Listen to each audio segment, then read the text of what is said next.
त्यांचं बटन पण एक नंबर. त्यामुळे आज इथे उपस्थित राहिलेले महेश गादेकर, ज्यांच्या माझे अतिशय जवळचे कौटुंबिक संबंध आहेत, असे सपाटे कुटुंब सगळं, ज्यांचं अतिशय मनापासून मनाला भावणारं पण अस्वस्थ करणारं भाषण आज सुरेश भाऊ पाटील जे तुम्ही केलं, मी शब्द तुम्हाला देते की मी आणि व्यासपीठावर आमचे सगळे आणि महेश भाऊ कोटे, तुमची सगळी जबाबदारी आजपासून आमच्या सगळ्यांची आहे. तुम्हाला न्याय द्यायची जबाबदारी आमची. सुधीर भाऊ आपले अध्यक्ष, त्यांची पण एक इच्छा त्यांनी मला कानात सांगितली आहे, ती मी पूर्ण करणार आहे.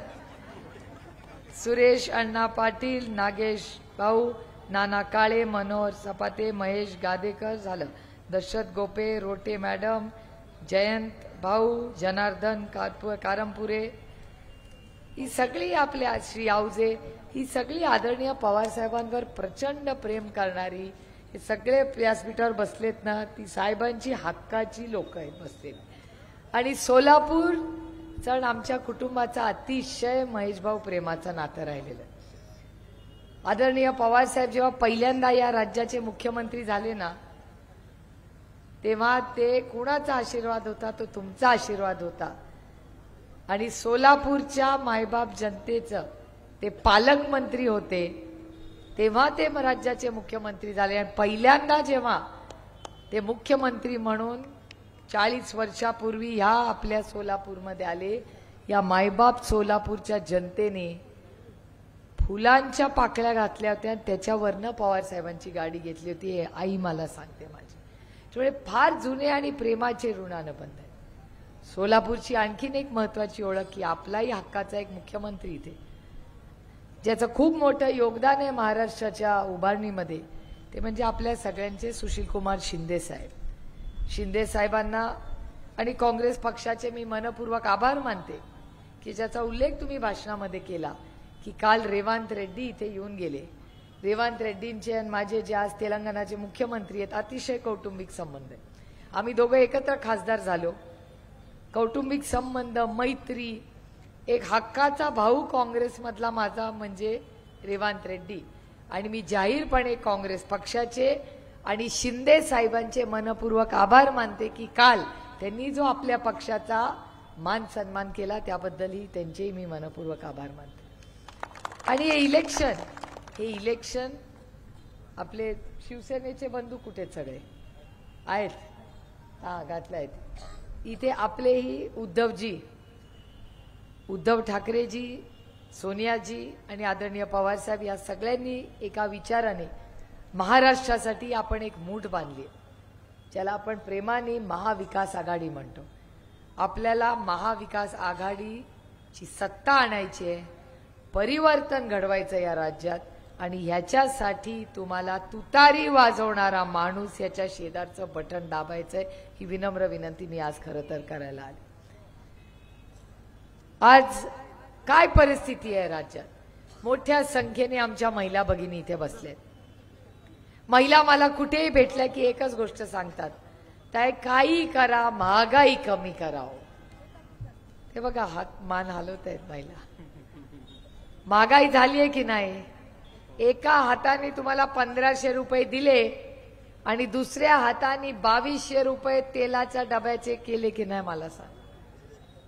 केले हे आमच्या भावांना पण माहिती आहे, कारण का घरी गेल्यावर बायको म्हणते महागाई झाली, महागाई झाली, काहीतरी करा. मी शब्द तुम्हाला देते, अरे तुतारी घुमणार.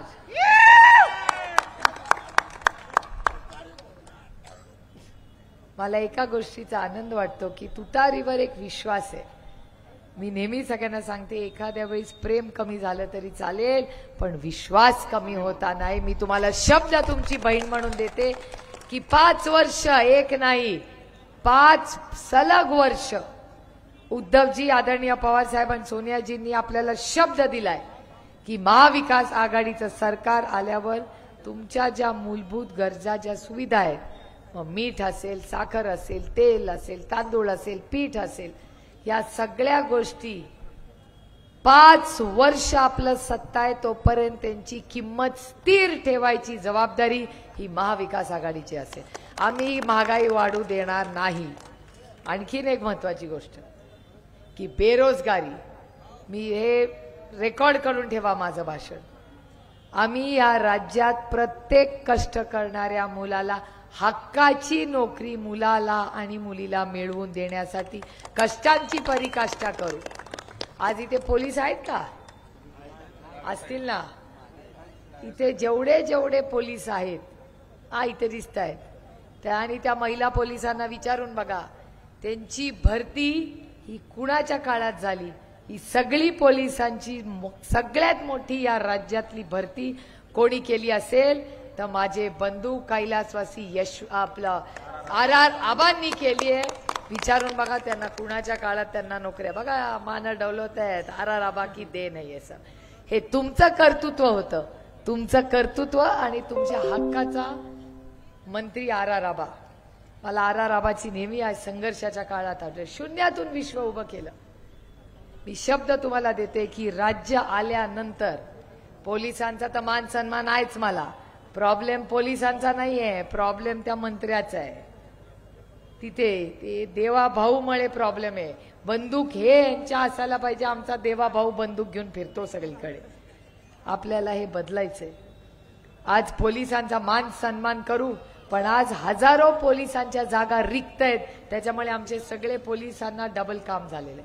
शब्द तुम्हाला देते की आपलं सरकार आल्यावर पहिल्या वर्षाच्या आत या राज्यातली सगळ्यात मोठी पोलीस भरती ही आपलं सरकार करेल. ती पारदर्शकपणे होईल आणि तुमच्या सगळ्या मुलांना तिथे नोकरी मिळेल. महागाई आपण कमी करणार, बेरोजगारी आम्ही करणार. आणि या भागामध्ये सोलापूरचा विकास आपण एकत्र मिळून करू. यांचं काम तर सगळ्यांचं महेश भाऊंनी पाहिलेलंच आहे. अनेक वर्ष अतिशय उत्तम सोलापूरमध्ये काम केलेला आपला सोलापूरकर आहे. लढतोय जोरात. आणि कुणाच्या विरोधात लढतोय तर त्या अदृश्य शक्तीच्या. लढाई सोपी नाही, पण आपला गडी पण भारी आहे. काय काळजी करू नका. एक सांगते बायकांनो, बाकी कोणी तुम्हाला खरं सांगणार नाही. मी सांगेन तुम्हाला, आज उद्या येतील समोरची बरंच काय काय घेऊन येतील. सगळं घ्या. तुम्हाला काय वाटलं दादा मी चहा बद्दल बोलत होते? तुम्हाला काय वाटलं? मी चहा म्हणत होते. तो इलेक्शन कमिशन वाला आहे का तू रेकॉर्ड कर रे माझं भाषण, नाही तरी कोणीतरी केस करायचं. मी चहा बद्दल बोलत होते. ते येतील, बरोबर घेऊन येतील. दोन्ही हाताने घ्या, एका हाताने नाही. कारण का ते जे देणार आहेत ते त्यांचं नाहीये, ते आपलंच त्यांनी आपल्याकडून घेतलेलं.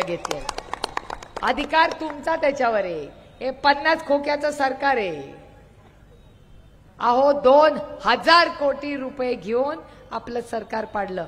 आता महेश भाऊ म्हणत होते ना की त्यांचं काम होतं पाण्याच्या स्कीमचं.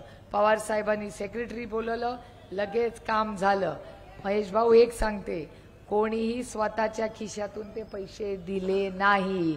ते पैसे आपण सगळे टॅक्स भरतो, त्याच्यातून ते आले. ते पैसे महाविकास आघाडीने तुम्हाला दिले. काय होतं, एखाद्या मंत्र्याला वाटतं मीच माझ्या खिशातून दिलं. ते विसरतात की ते मंत्री आहेत, लोकांनी निवडून दिलेले. ते लोकांचे पैसे, तुमचे पैसे नाही. त्याच्यामुळे तुम्ही काही काळजी करू नका. तुम्ही फक्त सर्टिफिकेट घ्या बस. बाकी तुमच्याकडून आमची काय अपेक्षा नाही. तुम्ही सर्टिफिकेट घेऊन मुंबईला या.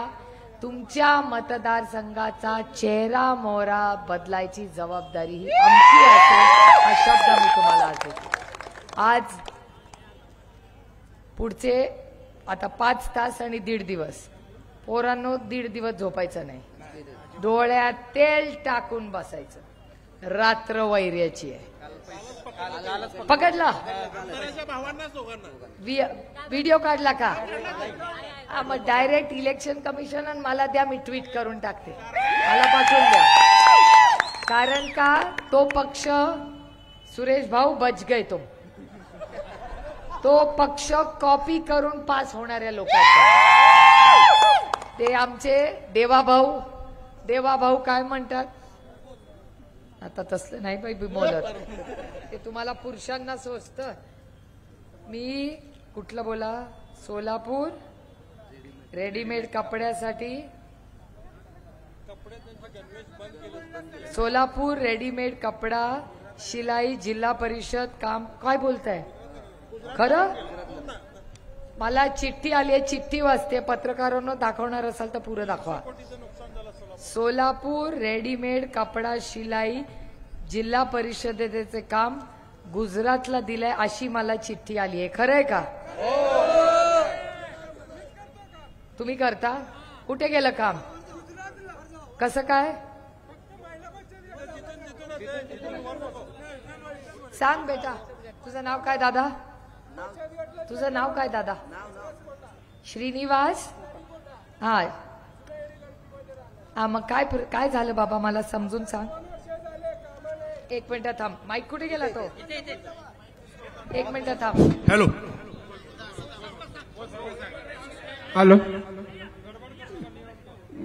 मी श्रीनिवास खोटार रेडीमेडचे काम करणार आहे. 2 वर्ष झाले रेडीमेडचे काम सगळं टेंडर गुजरातला गेले. इथं रोजगाराचे सगळ्यांचे आपटे आहे, ती मोबाईलचे गाडीचे ते विश्वासाने काम करतात म्हणून घेते. त्यांना अडचणला पालकमंत्री बी प्रचार काढले तर आला नाही. जिल्हा परिषदकडे घरात बसून बी फक्त मतं मागायला पूर्ण शहर उत्तरला फिरायलेत. त्यांनी त्यांचं पद्धत नाही मतं मागायची. आम्हाला महिला बचत गटाला काम देता म्हणलं ते बीजेपी सरकारने महिला बचत गटाला मागावं मतदान, पुरुषांना मागू नये. बायकांनो लक्षात ठेवा, ही चिठ्ठी आहे. आपलाच मुलगा आहे ना श्रीनिवास, आपलाच मुलगा आहे ना सोलापूरचा. त्याच्या हक्काचं मेरिटवर त्याला मिळालेलं काम हे बघा. दुसऱ्याच्या पोराचं भलं व्हावं याचं मलाही वाटतं, पण आमच्या पोरांच्या ताटातला घास काढू नका एवढंच माझं म्हणणं आहे. मी शब्द तुम्हाला देते की आज नंतर जे महाराष्ट्राचं आहे ते महाराष्ट्रातच राहील. त्याच्यासाठी दिल्लीच्या तख्तावर लढाई करावी लागेल. तर तुमची ही लेख आणि महेश भाऊ लढू हा शब्द देण्यासाठी मी आले तुम्हाला. माझी लढाई कुठल्याही राज्याशी नाही. तुमचाही मान सन्मान हो, आमचाही. आमची पोरांचं भलं व्हावं, तुमच्याही पोरांचं भलं व्हावं, पण आमच्या श्रीनिवास आणि आमच्या घरातल्या पोरांचा तोंडाचा घास काढून घेऊ नका. हे अमान्य आहे मला. आणि हे दुर्दैव आहे की हे जे आत्ताचं सरकार आलंय ना, हे सगळं दिल्लीवरनच चालतं. पण आपण स्वाभिमानी मराठी माणसं आहोत, सोलापूरची स्वाभिमानी मराठी माणसं. अर्धी भाकरी खाऊ पण स्वतःच्या स्वाभिमानाने जगू. याच्यासाठीच मी तुम्हाला म्हणले, एक स्वाभिमानी माणूस जो तुमचा माझा सेवक असणारे, आपल्या हक्काचा माणूस असणारे, ज्याचं काम तुम्ही पाहिलेलं आहे, असे 1 नंबरचे महेश भाऊ यांच्यासाठी मी मतं मागायला आले. आज सभा पुढे चालणार आहे. मला पुढे इंदापूर आणि बारामतीची सभा आहे. कशाचं? एक तुम्हाला सांगते, हे आता बसवेश्वर महाराजांचा उल्लेख करते. महेश भाऊ, मी तुम्हाला एक शब्द देते की यांनी आता विषय काढलाय म्हणून पुढे सांगते की ह्या राज्यात आणि देशात मराठा, धनगर, लिंगायत, मुस्लिम आणि भटक्या विमुक्त समाजासाठी जर कोणी आरक्षणाचा मुद्दा मांडला असेल 1 नाही 10 वेळा संसदेमध्ये, तर तुमच्या बहिणीचं नाव सुप्रिया सुळेचं पहिलं तिथे. आणि माझे कर्नाटकातले भाऊ, फक्त माझा बोलत नाहीये, घरी बसलोय म्हणून सांगते, मला भारतीय जनता पक्षातले तिथलेच काही लोक म्हणतात की सुप्रिया तू कशाला सारखं ते लिंगायत समाजाचं आरक्षण मागते. म्हटलं माझा बसवेश्वर महाराजावर प्रचंड प्रेम आहे. केवढा मोठा माणूस होऊन गेला. समाजाला जर आरक्षण मागायचं असेल तर दिल्लीमध्ये काय मागायला हरकत आहे.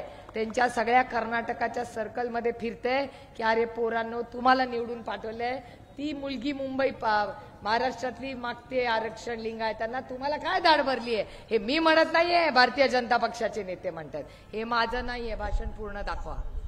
पण मी तुम्हाला शब्द देते की मराठा, धनगर, लिंगायत, मुस्लिम आणि भटक्या विमुक्त समाजाला आरक्षण दिल्याशिवाय सुप्रिया सुळे स्वस्थ बसणार नाही, हा शब्द मी तुम्हाला देते. आणि जाताना एवढंच म्हणते, रामकृष्ण हरी.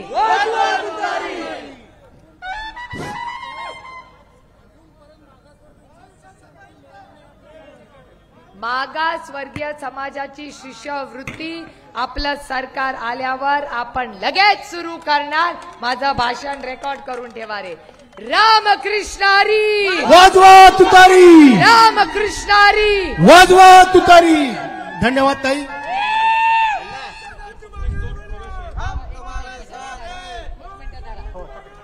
हम तुम्हारे साथ हैं. एक नंबरचं बटन. महेश अन्ना तुम आगे बढ़ो. महेश अन्ना तुम आगे बढ़ो. महेश अन्ना तुम